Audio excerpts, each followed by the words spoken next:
আউযুবিল্লাহি মিনাশ শাইতানির রাজিম। বিসমিল্লাহির রহমানির রহিম। শুরুতেই সেই মহান আল্লাহ তাআলার শুকরিয়া আদায় করি, যার উপর অনেক ঘুরে আমি আপনাদের সামনে আবার হাজির হলাম আজকে গুরুত্বপূর্ণ কিছু হাদিস থেকেই আলোচনা করার জন্য। হাদিস নম্বর দিয়ে আলোচনা করা হবে। আর আমার ভিডিও যারা দেখেন, শোনেন এবং সাবস্ক্রাইব করেন, শেয়ার করে দেন, তাদেরকে আমার আন্তরিক মোবারকবাদ এবং আসসালামু আলাইকুম ওয়া রাহমাতুল্লাহি ওয়া বারাকাতুহু। আপনাদের উপর সালাম বর্ষিত রইল। আজকেও ভিডিওগুলো আপনারা শুনবেন। আজকে অন্য আঙ্গিকে আমি আপনাদের সামনে কথা বলার চেষ্টা করব। ইবনে মাজার হাদিস নম্বর 261 নম্বর হাদিস। আমি খালি অর্থগুলা পড়বো, আজকে আরবিগুলা পড়বো না, অনেকগুলো হাদিস বলবো, তো ইনশাল্লাহ আল্লাহ তৌফিক দিল দেয়। আবু হুরায়রা থেকে বর্ণিত, নবী সাল্লাল্লাহু আলাইহি ওয়াসাল্লাম বলেছেন, কোনো ব্যক্তি দ্বীনের জ্ঞানের কথা শিক্ষা করার পর তা গোপন করে রাখলে কিয়ামতের দিন তাকে আগুনের লাগাম পরানো অবস্থায় উপস্থিত করা হবে। আর এই হাদিসের অপরপক্ষে কোরআনের আয়াত হলো সূরা বাকারার 159 নম্বর আয়াত। সে আয়াতটা আমার মুখস্থ আছে, যেহেতু আমি আপনাদের সামনে তুলে ধরি।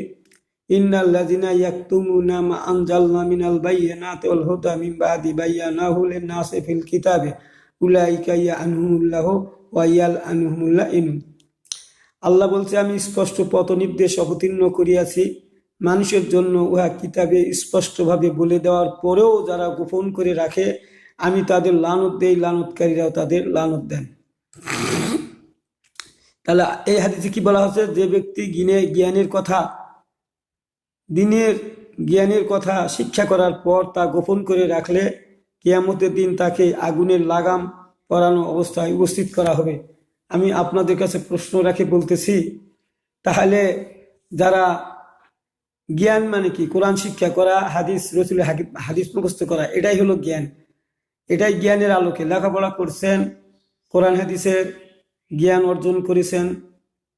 যেহেতু আরবের ভাষা ছিল আরবি, তারা কোরআন পড়েই বুঝতে পারতেন, কিন্তু যেহেতু আমাদের বাংলা ভাষাভাষীর লোক আমরা, আমাদেরকে অর্থ আবার বুঝে পড়তে হয়। তো আমি আপনাদের কাছে যে জিনিসটা এখান থেকে বলতে চাই সেটা হলো এই, যে অনেক আলেম ওলামারা, বিশেষ করে কওমি ঘরামের কিছু, সব নয়, কিছু অংশ, এরা যে বলে যে মদিনার খেলাফত আপনি দেখতে পান না। আমি খেলাফত শেষের দিকে বোধহয় আমি ও কথাটা তুলে ধরবো, তবে আমি আগে একটু বলে রাখলাম। তাহলে এরা তো কোরআন হাদিস মুখস্থ, হাফেজ, মহিবুল্লাহ সাহেবের তো হাদিস কোরআন মুখস্থ আছে, তো জ্ঞানের কথা অর্জন করার পর গোপন রাখলেন কেন? আল্লাহ বলছে যে কোরআনে আমি স্পষ্টভাবে পথ নির্দেশ অবতীর্ণ করিয়াছি মানুষের জন্য, উহা কিতাবে স্পষ্টভাবে বলে দেওয়ার পরেও যারা গোপন রাখে আমি তাদের লানত দিই, লানতকারীরা তাদের লানত দেয়। তাহলে উনি যে যুদ্ধ জেহাদ, আল্লাহর আইনি বিচার ফাইসালা, এগুলা যে বুঝেন না, তাহলে কোরআনের মধ্যে কি নাই? আর কোরআনের কোনো কথা গোপন করা যাবে শিক্ষা করার পর? তাহলে আমি মনে করব, আপনি যেহেতু অনেক বড় শিক্ষা লাভ করেছেন, তাহলে আপনার এর অর্থ বুঝেন। ফাকাতিল ফি সাবিলিল্লাহ লা তুকাল্লাফু ইল্লা নাফসাকা ইল্লা হাদরিজিল মুমিনিন। হে রাসূল, তোমাকে দায়ী করা হবে, তুমি লড়াই করো আল্লাহর পথে এবং মুমিনদেরকে উদ্বুদ্ধ করো জিহাদে। মহিবুল্লাহ সাহেব কি এই আয়াত কি ভুলে গেছেন? গোপন করে না ভুলে গেছেন, না গোপন করে রাখেছেন? গোপন করে রাখলে মহাশাস্তি, আর যদি ভুল হয়ে যায় বা স্মরণ নেয় সেটা আলাদা বিষয়। তাহলে আপনি যে এত বড় জ্ঞানের অধিকারী, দিনের জ্ঞান শিক্ষা করলেন, অথচ গোপন করে রাখলেন, মানুষের সামনে বলেন না। এবং কেউ যদি মানুষের সামনে তা বলে, আপনি সেটাকে আবার বলেন না এগুলা কোথাও নাই, এগুলা তো আমরা দেখতে পাই না। আর আপনার কর্মকাণ্ডে প্রমাণ হয়ে যায় যে আসলে আপনি কোরআন হাদিসের জ্ঞান কতদূর রাখেন, আপনার কথাবার্তায় বোঝা যায় যারা শরিয়া আইন চায় না তাদের পক্ষে আপনি চলে গেছেন। আচ্ছা যাক, এখন আমি বলি আবার হাদিস দিয়ে 262 নম্বর হাদিস, আগেরটা ছিল 261 নম্বর হাদিস, ইবনে মাজা সহিহ হাদিস। এবার 262 নম্বর হাদিস। আব্দুর রহমান ইবনে হরমুজ আল আরাস থেকে বর্ণিত, তিনি আবু হুরায়রাকে বলতে শুনেছেন, আল্লাহর শপথ, দেখেন আবু হুরায়রা আল্লাহর কসম খাই বলছেন, যদি মহান আল্লাহর কিতাবে 2টি আয়াত না থাকতো তাহলে আমি কখনো নবী থেকে কোনো হাদিস বর্ণনা করতাম না যদি আল্লাহর বাণী না থাকতো, অর্থাৎ আল্লাহর যে কিতাব নাজিল করেছেন যারা তা গোপন করে। এই দেখেন এখানে বলতেছে কি, আবু হুরায়রা বলছে যারা কোরআনের কথা জানে, জ্ঞানের কথা জানে, বুঝে, আর এই কিতাবের কথা যারা গোপন রাখে, গোপন করেছে এবং বিনিময়ে তুচ্ছ মূল্য গ্রহণ করেছে। আর বিনিময়ে তুচ্ছ মূল্য গোপন করেছে, আবার তুচ্ছ মূল্য গ্রহণ করেছে। কেমন? আমি আপনাদের বুঝাই। কোরআনের কথাগুলো স্পষ্টভাবে মানুষের কাছে বলা উচিত ছিল, তা না করে যেগুলা বললে অন্য মানুষেরা, মসজিদের সভাপতি সেক্রেটারি রাগ করে, এক করে সেই কথাগুলাকে বাদ দিয়ে সহজ সহজ কথাগুলা বলেছেন। এই যে আপনি বেতন কত পাবেন, সামান্য টাকা বেতনের চাকরি করেন, অথচ গোপন করে রাখলেন, মানুষের সামনে বললেন না। এই যে বিক্রি করে দিলেন, সামান্য টাকার লোভে বেতন পাবেন, নাহলে চাকরি যাবে, এই জন্য আসল সত্য কথাটা আপনি বলতে পারলেন না। এই যে গোপন করে গ্রহণ করে, তুচ্ছ মূল্য গ্রহণ করে, তারা তাদের নিজের পেটে আগুন ছাড়া আর কিছুই ভরে না।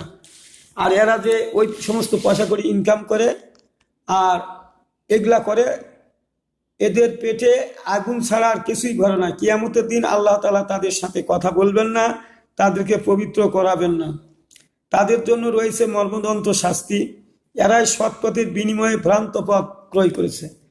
এরা জানে শুনে সত্য পথটা বাদ দিয়ে অসৎ পথ গ্রহণ করেছে। যেমন এই যে আমি বলি, আজকে এটাও ব্যাখ্যা করে বলি, ওই যে মক্কা ঘরের ছবি আনিখন যে আপনি যদি মুসলমান হন তাহলে একটা শেয়ার করে যাবেন, আর মুসলমান না হন তাহলে শেয়ার করবেন না।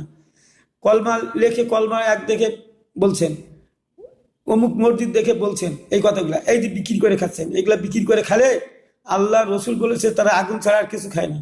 ঘর, কাবা ঘর দেখে, কোরআন শরীফ দেখে কি করবেন? কোরআন শরীফ দেখে বুঝে পড়ে মানুষদেরকে বুঝাতে হবে যে গোপন করলে শাস্তি আছে। তা আপনি এলা যদি শেয়ার চান, এভাবে শেয়ার নেওয়া যাবে না। এলা নিলে এই চাগুলো আপনারা খাবেন, এগুলা হলো খাওয়া, আগুন ছাড়া কিছুই পেটে ভরছে না। এরাই সৎ পথের বিনিময়ে ভ্রান্ত পথ গ্রহণ করেছে। আপনারা টাকা ইনকামের ধান্দা করেছেন, সৎ পথ বাদ দিয়ে অসৎ পথে টাকা ইনকামের ধান্দা করছেন, ভ্রান্ত পথ অতিক্রম। আপনারা ক্ষমার পরিবর্তে শাস্তি ক্রয় করিয়াছ। আপনারা এই ধরনের অসৎ পথে ইনকাম করতে যায় আপনার এগুলা শাস্তি ক্রয় করছো। আগুন সহ্য করতে না এরা কতই না ধৈর্যশীল। সূরা বাকারার 175 নম্বর আয়াতের ব্যাখ্যা, এই আয়াতের, এই হাদিসের ব্যাখ্যা হলো সূরা, আপনারা বাড়িতে দেখবেন 175 নম্বরের আয়াতের অর্থ ব্যাখ্যা পড়ি। তাহলে আমি যে আপনাদের সামনে এইগুলো কথা বলি, আপনারা অনেক সময় বুঝার চেষ্টা করেন না। আমি কোরআনের আয়াতের সঙ্গে হাদিস মিল করে দিয়ে কথা বললাম। ইবনে মাজার এবার 224 নম্বর হাদিস, বুখারী নম্বর হলো 4077, আর মুসলিম শরীফের হাদিস নম্বর হলো 2418। দেখি এখানে কি বলছে। হিসাম বিন ওরওয়া, তার পিতা ওরওয়া ইবনে জুবাইর থেকে বর্ণিত, তিনি বলেন, আয়েশা রাদিয়াল্লাহু আনহা আমাকে বলেন, হে ওরওয়া, তোমরা দুইজন পিতৃ পুরুষ সেই লোকদের অন্তর্ভুক্ত ছিলেন যাদের সম্পর্কে এই আয়াত নাজিল হয়েছে। অনুবাদ, ক্ষতবিক্ষত হওয়ার পরেও আল্লাহ তার রসুলের ডাকে সাড়া দিয়েছেন। এই যে যুদ্ধ জেহাদ, দারিদ্রতা আক্রান্ত করেছে, ক্ষতবিক্ষত হয়েছ, আঘাতপ্রাপ্ত হয়েছ, তারপরেও আল্লাহর ডাকে তোমরা সাড়া দিয়েছ। তাহলে এখানে জেহাদের আয়াত এটা, যে যারা আল্লাহর পথে কষ্ট বিপদে ক্ষতবিক্ষত হয়ে নির্মম নির্যাতন জুলুমের শিকার হওয়ার পরেও যারা আল্লাহর ডাকে সাড়া দিয়েছে, আল্লাহর পথে তারা অটল আছে, রসুলের ডাকে সাড়া দিয়েছে, এরা হলো উত্তম মানুষ, এরা হলো ভালো মানুষ। সূরা ইমরানে 172 আবু বকর জুবাইরের কথা বলা হয়েছে, বিশেষ করে এই আয়াতটা তাদের সামনে, যে এরা ক্ষতবিক্ষত হয়েও এরা, এই দেখেন আবু বকর রাদিয়াল্লাহু তাআলা আনহু কত ধনাঢ্য ব্যক্তি ছিলেন, কাপড় ব্যবসায়ী ছিলেন। ইসলাম গ্রহণের পরে ধীরে ধীরে এগুলা দান খয়রাত করতে করতে শেষে তাবুক নবম হিজরিতে আসে, তার কিছুই নাই, সামান্য একটু যা ছিল বাড়িতে সেটাও আনি দান করে দিয়েছেন জিহাদের পথে, দান করে দিয়ে শ্রেষ্ঠ মানুষ হয়ে গেলেন। তো আমি আপনাদের কাছে যে বুঝাতে চাচ্ছি যে কথাগুলো, সেটা হলো এই, যে আমরা কোরআন হাদিস পড়লাম, অথচ আমাদের কোনো কিছু গোপন করে রাখা যাবে না, মানুষের সামনে বলতে হবে। আমি মানুষের সামনে এই কারণে বলি, যেহেতু আমি যেটুকুই করেছি, আয়ত্ত করেছি, সেটুকুই আমি আপনাদের সামনে তুলে ধরতে চাই। নাহলে আগুনের লাগাম পরিহিত অবস্থায় আমাকে কিয়ামতের ময়দানে উঠানো হবে। তাহলে ভাই আমাকে তো বাঁচতে হবে। বাল্লিগু আন্নি আলা আয়াতা, রসুল বলছে একটি আয়াত জানা থাকলেও মানুষের সামনে তা তুলে ধরো। আচ্ছা, এখন ইবনে মাজার এবার 125 নম্বর হাদিস, তিরমিজি শরীফের 3739 নম্বর হাদিস। এই হাদিসটা ছোট্ট হাদিস। এখানে বলতেছে জাবির ইবনে আব্দুল্লাহ থেকে বর্ণিত তালহা রাদিয়াল্লাহু তাআলা নবী সাল্লাল্লাহু আলাইহি সাল্লামের সামনে দিয়ে যাচ্ছিলেন। তালহার শরীরে 37 থেকে 39টা উহুদের ময়দানে তীরের আঘাতে রসুলকে রক্ষা করতে গিয়ে তীরের আঘাত পেয়েছিলেন, তারপরেও বেঁচেছিলেন। তো একদিন তালহা রসুলের সামনে দিয়ে যাচ্ছেন, দিয়ে অতিক্রম করছেন। তিনি বলেন একজন শহীদ জমিনের বুকে বিচরণ করছে, তার মানে উনি শহীদ হয়ে গেছিলেন, শহীদ হিসাবে সব পেয়েছেন। এতগুলা তীর লেগেছে রসুলকে বাঁচাতে গিয়ে, জমিনের বুকে এখনো চলাফেরা করছে।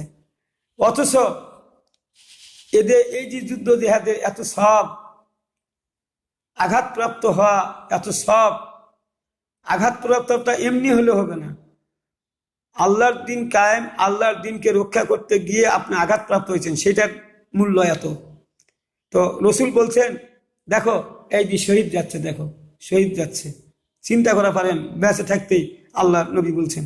তাহলে আবু তালহাকে শহীদ হিসাবে গ্রহণ করলেন, জীবন্ত শহীদ হিসাবে গ্রহণ করলেন। আচ্ছা, তাহলে হাদিস নম্বর গেল।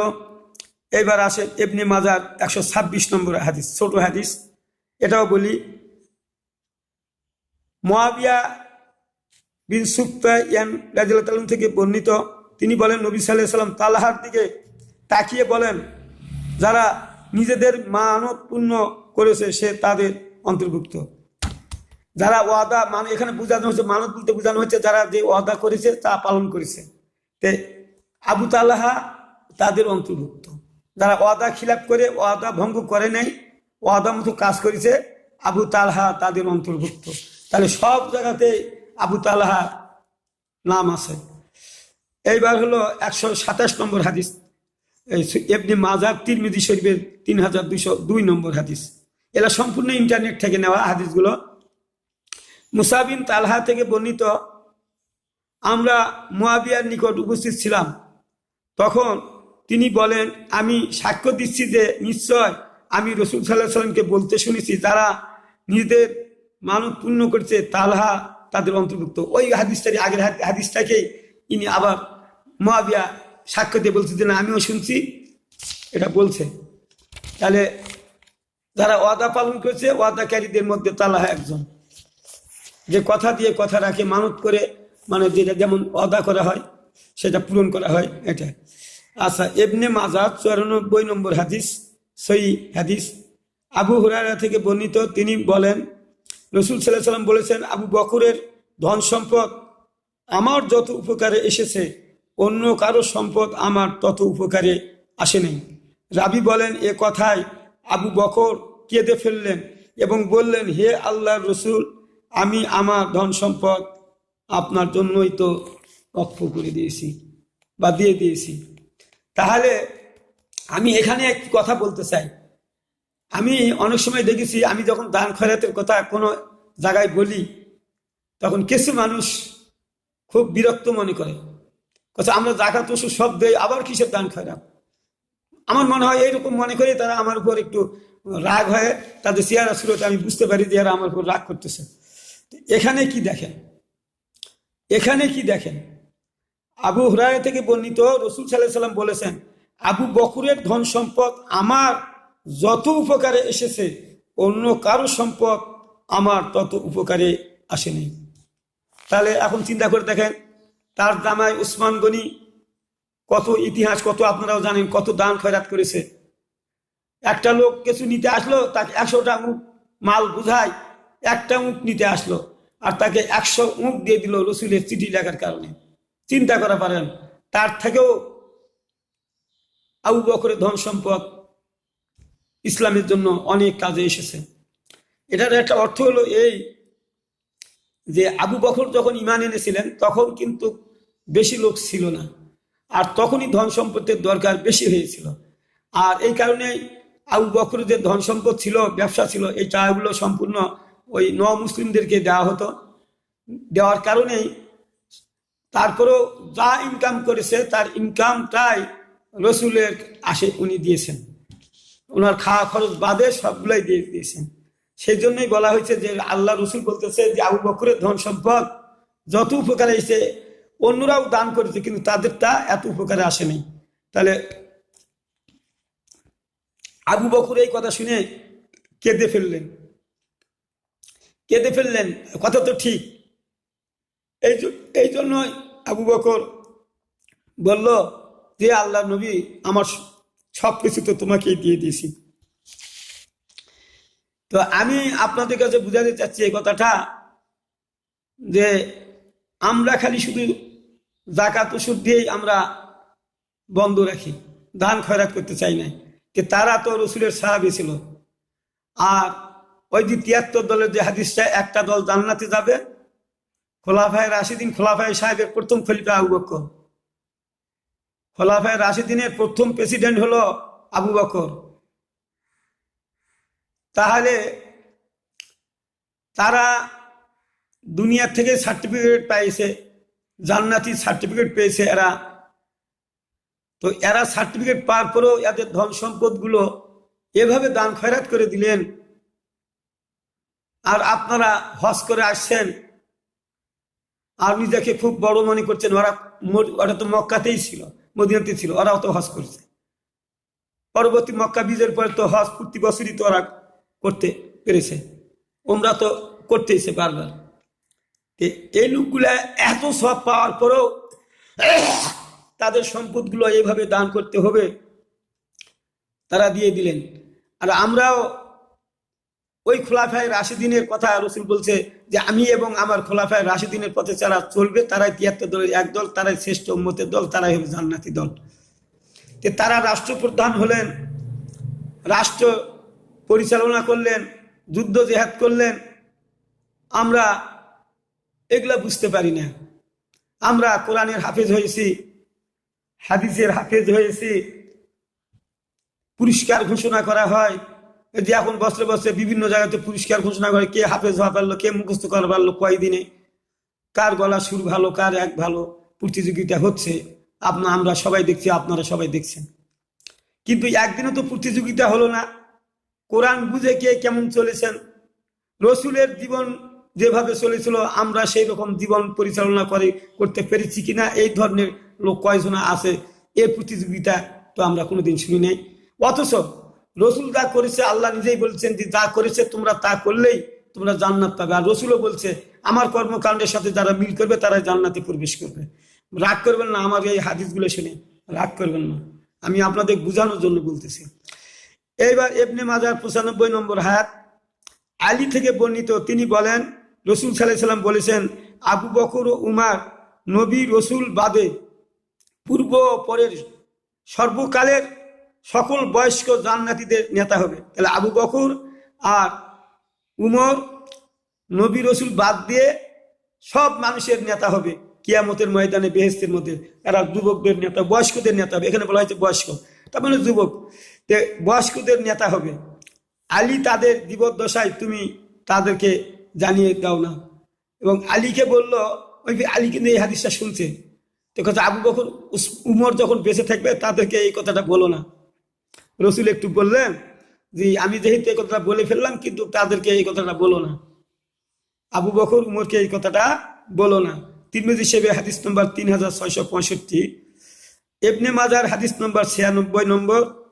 আবু সাঈদ খুদরি থেকে বর্ণিত, রসুল সাল্লাল্লাহু আলাইহি ওয়াসাল্লাম বলেছেন, জান্নাতে উচ্চ মর্যাদা সম্পূর্ণ ব্যক্তিদেরকে তাদের তুলনায় নিম্ন মর্যাদা সম্পূর্ণ লোকেরা দেখতে পাবে। তাহলে এখানে যেটা বলা হচ্ছে, জান্নাতে যাবে তাদের মধ্যে উচ্চ মর্যাদা সম্পূর্ণ ব্যক্তিদেরকে তাদের তুলনায় নিম্নমানের মর্যাদা সম্পূর্ণ লোকেরা দেখতে পাবে। হ্যাঁ, আকাশের দিগন্তে দেখতে পাবে যারা কি আলোকবর্তিতা, এদের কত মূল্য। এই যে জীর্ণ শীর্ণ মানুষগুলাকে, যেগুলাকে আমরা দাম দেই না, উচ্চ মর্যাদার মানুষগুলো এদেরকে দেখতে পাবে, নিম্নমানের মর্যাদা সম্পন্ন ব্যক্তিদের দেখতে পাবে। আচ্ছা, তাও তারকারাজি মতো দেখা যাবে, উজ্জ্বল দেখা যাবে এদের। আবু বকর ও উমর তাদের অন্তর্ভুক্ত। দেখছেন, এই হাদিসে বলা হচ্ছে যে জান্নাতে ধনী গরিব যাবে, কিন্তু যারা উচ্চ সম্পূর্ণ মানুষ ছিল দুনিয়াতে, যাদের মর্যাদা দিত সবাই, কিন্তু এই মর্যাদা আলা লোকগুলা ওরা দেখতে পাবে আকাশে ওই গরিব মানুষগুলা ওরা তারার মতো জ্বলছে। গরিব মানুষগুলাই, তাদের মধ্যে আবু বকর উমর অন্তর্ভুক্ত, তাদের মধ্যেও আবু বকর উমরে অন্তর্ভুক্ত। কথা বুঝতে পারছেন? এই হাদিসটা তিরমিজি শরীফের 3658, আবু দাউদের 3927। এগুলো সব ইন্টারনেট থেকে হাদিস নেওয়া। আচ্ছা, আবার হাদিস দিচ্ছি ইবনে মাজা থেকে 106 নম্বর হাদিস। আব্দুল্লাহ বিন সালামাহ রাদিয়াল্লাহু থেকে বর্ণিত, আমি আলীকে বলতে শুনেছি যে রাসূল সাল্লাল্লাহু আলাইহি সাল্লামের সর্বোৎকৃষ্ট মানুষ হলেন আবু বকর। আবু বকর এর পর উত্তম লোক হলেন উমর ফারুক রাদিয়াল্লাহু আনহু। আবার রাসূল সাল্লাল্লাহু আলাইহি সাল্লাম এই হাদিসটাও বর্ণনা করেছে যে আমার উম্মতের উৎকৃষ্ট মানুষ হলো দুইজন, আবু বকর আর উমর। আবু বকর উমর এরা উত্তম মানুষ ছিল। দেখেন তাহলে তাদের পক্ষে হাদিস কত। বুখারী নম্বরে বুখারী শরীফের হাদিস হলো 3671, আবু দাউদের 4629 নম্বর হাদিস। তাহলে আবু বকর উমরের মর্যাদা কত, তারা রাষ্ট্রপ্রধান হলেন। আর আপনারা রাষ্ট্রপ্রধান হতে চান না, আপনারা রাষ্ট্রপ্রধান হতে চান না। বিচার ফাইসালা উমর কিভাবে করেছিল আপনারা সব জানে শুনেও আপনারা বাংলাদেশের আলেম ওলামারা বর্তমান যুগে যারা কোরআনের হাফেজ, যারা তারা বিরোধিতা করেন, ইসলামী আন্দোলনের বিরোধিতা করেন। আর তাদের মর্যাদা কত, তারা রাষ্ট্রপ্রধান ছিলেন, রাষ্ট্র এমনভাবে কঠিনভাবে পরিচালনা করেছে, তারা বিচার ফাইসালা করেছে শক্ত মজবুত ভাবে, তাদের মর্যাদা এত। আবার এটা দেই, আয়েশা থেকে হাদিসটা দেই, 112 নম্বর হাদিস, ইবনে মাজা। আয়েশা রাদিয়াল্লাহু থেকে বর্ণিত, তিনি বলেন রাসূল সাল্লাল্লাহু আলাইহি সাল্লাম বলেছেন, হে উসমান, তোমাকে আল্লাহ তাআলা একদিন এক কাজের খেলাফত দায়িত্বশীল করবেন। মুনাফিকেরা ষড়যন্ত্র করে আল্লাহর প্রদত্ত তোমার এই জামানত খেয়ানতের দায়িত্ব খেলাফতের দায়িত্ব ছিনিয়ে নিতে চাইবে, তুমি কখনো তাদের দিবে না। তিনি এই কথা 3 বার বললেন। তখন নুমান রহমতুল্লাহ বলেন, আমি আয়েশাকে জিজ্ঞাসা করলাম, বিদ্রোহ চলাকালে যখন উসমানের বিরুদ্ধে জিহাদ হচ্ছিল, জনগণ জিহাদ করতেছিল, তো জনসম্মুখে এই হাদিস বর্ণনা করতে আপনাকে কিসে বিরত রেখেছে? তিনি আয়েশা বলেন, আমি ভুলে গিয়েছিলাম। দেখেন কথা, উসমান গনিকে একদল বিদ্রোহী দল লোক তাকে হত্যা করেছে, শহীদ করে দিয়েছে। উসমানকে শহীদ করা হয়েছে, কিন্তু আল্লাহর নবী আগেই বলে গিয়েছিল। আর ওই জন্যই এই দেখেন, ফির হাদিসটা আবার বলি, আয়েশা থেকে বর্ণিত, তিনি বলেন রাসূল সাল্লাল্লাহু আলাইহি সাল্লাম বলেছেন, হে উসমানকে লক্ষ্য করে বলছেন, তোমাকে আল্লাহ তাআলা একদিন এক কাজের খেলাফতের দায়িত্ব দিবেন, দায়িত্বশীল বানাবেন, খেলাফত মানে রাজত্ব দান করবেন। মুনাফিকেরা ষড়যন্ত্র করে আল্লাহর প্রদত্ত তোমার এই আমানত খেলাফতের দায়িত্ব তোমার থেকে কেড়ে নিতে চাইবে, কিন্তু তুমি কখনো তাদের দিবে না। আর এই কাজটাই সেই জন্য উসমান গনি তাদের বিদ্রোহ যতই করুক দিতে চায় নাই, রাসূলের হুকুম মেনে চলার চেষ্টা করেছেন। তিনি এই কথা 3 বার বললেন। নুমান এই কথাটা আয়েশা যখন পরে বললেন, ওটা তো উসমান গনি শুনে তার দায়িত্ব পালন করে গেছে। তো মারা যাওয়ার পরে আয়েশা যখন ওই যুদ্ধ জেহাদ এগুলো সব শেষ হওয়ার পরে এই হাদিসটা বর্ণনা করতেছেন সকলের সামনে। আয়েশাও জানতো এই হাদিসটা। তো নুমান রহমতুল্লাহ আলাইহি বলেন, আমি আয়েশাকে জিজ্ঞাসা করলাম, বিদ্রোহ চলাকালে যখন উসমানের বিরুদ্ধে যখন বিদ্রোহ চলতেছিল, তার বিরুদ্ধে ষড়যন্ত্র চলছিল, জনসম্মুখে এই হাদিস বর্ণনা করতে আপনাকে কিসে বিরত রেখেছে? কেন তখন বলো নাই? তাহলে তো মানুষ থেমে যেত। তাহলে তুমি এটা বলো নাই কেন? তো আয়েশা বলেন, আমি এটা ভুলে গিয়েছিলাম, আমার স্মরণ ছিল না, আমি মনে ছিল না, আমার এই কথাটা মনে ছিল না। চিন্তা করা পারেন, চিন্তা করা পারেন সাহাবীদের সম্পর্কে। তাহলে যুদ্ধ জিহাদগুলো যে হয়েছে তাদের বিরুদ্ধে ষড়যন্ত্র হবে, তাদেরকে ভালো কাজে কেউ সহযোগিতা করবে না, রাষ্ট্র ক্ষমতায় কাউকে ভালো দেখতে চাইবে না। এই যে শয়তান এই কিছু মুসলমানদের মধ্যে মুনাফেক তৈরি করে এদের দ্বারাই, এই যে কুসাশ্রী পেট কাটে, এদের দ্বারাই ক্ষতি সাধন করিয়েছে ইসলামের। তা আজও যারা ইসলামী আন্দোলন করছে, এই তো আমাদের জাতি ভাই, তো আমাদের নামাজি মানুষগুলোই তো আমাদের শিকড় কাটে দিচ্ছে, আমাদেরকে ক্ষমতায় যেতে দিচ্ছে না, ইসলামী দলগুলোকে ক্ষমতায় দিতে চাচ্ছে না, আল্লাহর আইনকে চাচ্ছে না তারা। তাহলে দেখেন তখনকার ইতিহাসগুলো দেখেন। তাহলে এই হাদিসটা কি খালি শুধু ইবনে মাজায় আছে? দেখি তিরমিজি শরীফে হাদিস নম্বর 3705, 3712 নম্বর হাদিসে তিরমিজিতে আছে, ইন্টারনেট। তাহলে আমি আপনাদের কাছে বুঝাতে চাচ্ছি, ওসমান গনি ছিলেন 12 বছর 6 মাস, 12.5 বছর ক্ষমতায় ছিলেন, রাষ্ট্র পরিচালনা করেছেন। 12 বছর ধরে, আমাদের তো 5 বছর আমাদের দেশের নিয়ম। আর ওসমান গনি 12 বছর 12 বছর 6 মাস রাষ্ট্র পরিচালনা করেছেন। তারপরে তার বিরুদ্ধে বিদ্রোহ করে তাকে মারা হয়েছে। অথচ রাসূল সাল্লাল্লাহু আলাইহি ওয়াসাল্লাম বলেছেন, তুমি খেলাফতের দায়িত্ব পাবে, তোমার কাছ থেকে একদল মুনাফিকেরা তোমার থেকে কেড়ে নিতে চাবে, তুমি তাদের দিবে না। উসমান তা দেয়নি, ছেড়ে দেয়নি, আর যার জন্য তাকে হত্যা করা হয়েছে, শহীদ করে দেওয়া হয়েছে। তো আমি আপনাদের কাছে এখান থেকে আর ভিডিও বাড়াবো না। আমি যেটা বুঝাতে চাচ্ছি, যারা আমরা জেনে বুঝে আমরা মানুষের সামনে স্পষ্ট বর্ণনা করি না, গোপন করে রাখি, আল্লাহ তাদের লানত দিবে, এক করবে। একটি আয়াত জানা থাকলেও মানুষের কাছে বলতে হবে, আমরা বলি না। রাষ্ট্র ক্ষমতায় সাহাবীদের, কয়েকজন সাহাবীদের আলোচনা হলো, তারা রাষ্ট্রপ্রধান ছিলেন, রাষ্ট্র ক্ষমতায় ছিলেন। উসমান গনিতে তো এটা প্রকাশ করে দিলেন আল্লাহ রসুল।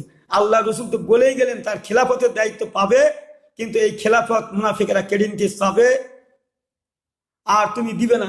3 বার বললেন এই কথাতে, তুমি তাকে দিবে না, তাদের দিবে না তুমি।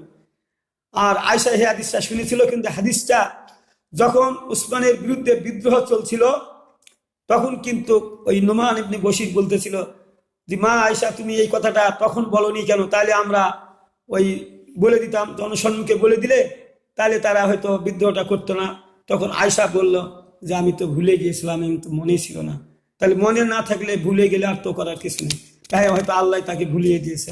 রসুল তো বলছে যে আমি আর রসুল বলছে, আমি যখন কোনো জিনিস ভুলে যাই, ভুল করি, তখন আপনাদের বুঝতে হবে আমাকে ভুলে দেওয়া হয়েছে, আমাকে ভুলিয়ে দেওয়া হয়েছে। আমি সজ্ঞানে কোনো ভুল করি না। রসুল সাল্লাল্লাহু আলাইহি ওয়াসাল্লাম সজ্ঞানে কোনো ভুল করেন না, তাকে ভুলিয়ে দেওয়া হয়। আল্লাহ রসুল বলছে, যখন কেউ কোনো আমাদেরকেও এরকম বলছেন যে যদি কোনো মানুষ আল্লাহর কিতাবের কিছু কথা ভুলে যায়, এক হয়ে যায়, যে এরকম বলো না তোমরা যে আমি ভুলে গেছি, আমরা ভুলে গেছি বা আমি ভুলে গেছি, এ কথা বলবো না, বলবে আমাকে ভুলিয়ে দেওয়া হয়েছে। তোমরা বলবে আমাকে ভুলিয়ে দেওয়া হয়েছে। ভাই, আমি আপনাদের সামনে কোরআন এবং এই হাদিস থেকে আজকে যে আলোচনা করলাম, আগামীকাল এর ধারাবাহিকতায় আরেকটা কথা বাকি আছে। গতকালকে খেলাফত মানে হলো রাষ্ট্রপ্রধান হওয়া, রাজনৈতিক কথা। খেলাফত হলো আরবি ভাষা বা ফার্সি ভাষা, যাই হোক, খেলাফত হলো যে রাষ্ট্রপ্রধান হয়, রাষ্ট্র পরিচালনা করে, তাকে বলা হয় খেলাফত। তো ওই যে বলছে যে তোমরা এমন যুগে আসবে যে যুগে তোমরা দেখবে খেলাফতের, যারা খেলাফতের দায়িত্ব পালন করে, ইসলামের খেলাফতের দায়িত্ব পালন করে, তাদেরকে তোমরা আঁকড়ে ধরবে। আর যারা বিদ্রোহ করবে, অন্য কিছু করবে, তাদের পক্ষে তোমরা যেও না। ওটাও খেলাফত, কিন্তু এটা ইসলামী খেলাফত নয়, ওটা হলো শয়তানি খেলাফত। শয়তানি খেলাফতে যারা চাইবে তাদের দিকে তোমরা থাকবে না, যারা ইসলামী খেলাফত চাইবে তাদের পক্ষে তোমরা থাকবে। আমি আপনাদের সামনে এই ছবি আজকে দিয়ে বিদায় হলাম। আসসালামু আলাইকুম ওয়া রাহমাতুল্লাহি।